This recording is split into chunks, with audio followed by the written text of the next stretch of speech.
গেছেন, ওনার তো আসার কথা।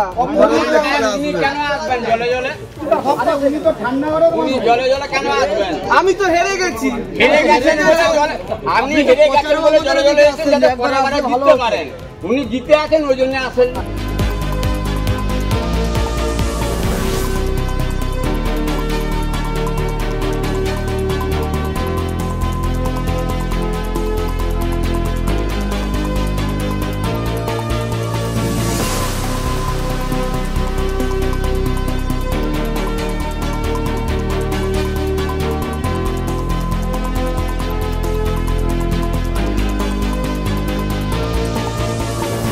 এই ডিভিসি যদি ড্রেজিং করা তো কেন্দ্রের সরকার, তাহলে এই অবস্থা হতো না। আর 2 লাখ কিউসেক জল ধারণ করতে পারতো। ড্রেজিং না করে এই অবস্থা।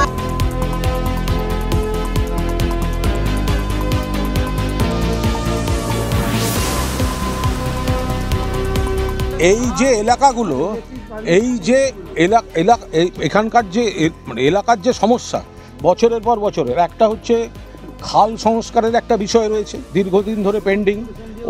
ওটা এরা বারবার ডেপুটেশন দিয়েছেন এবং সেই জায়গাটায় দাঁড়িয়ে দীর্ঘকাল যেমন বামফ্রন্ট সরকার করেনি, পরবর্তীকালে তৃণমূল সরকার আসার পর মমতা বন্দ্যোপাধ্যায় যার চোখ দিয়ে পূর্ব মেদিনীপুরকে দেখেছেন, আপনারা সবাই জানেন মেদিনীপুরে কার চোখ দিয়ে দেখেছেন, এবার তারা যদি কাজ না করে এখন সেই ভোগান্তিটাও চলছে এবং সেই দায়িত্বটা এসে আমাদের ঘাড়ে পড়ছে এবং নিশ্চিতভাবে সেই কাজগুলো করা হবে। এবং আরও কিছু এই আশু সমস্যার সমাধানের জন্য স্থানীয় গ্রামবাসীদের কিছু বক্তব্য আছে, সেটা আমি সভাপতি বা যারা রয়েছেন তাদের সঙ্গে কথা বলবো। তারা যদি সমাধান করতে না পারেন আমি জেলা শাসকের সঙ্গে কথা বলবো।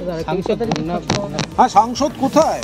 তো এখানে তো এরকম একটা বন্যা পরিস্থিতি, তো সেখানে তমলুকের যিনি সাংসদ আমি আশা করব তিনি আসবেন, তিনি দেখবেন, তিনিও এই প্রশ্ন করবেন যে এতদিন ধরে মুখ্যমন্ত্রী যার চোখ দিয়ে বা যাদের চোখ দিয়ে মেদিনীপুরকে দেখলেন তারা কেন এই সমস্যার সমাধানগুলো করে যাননি।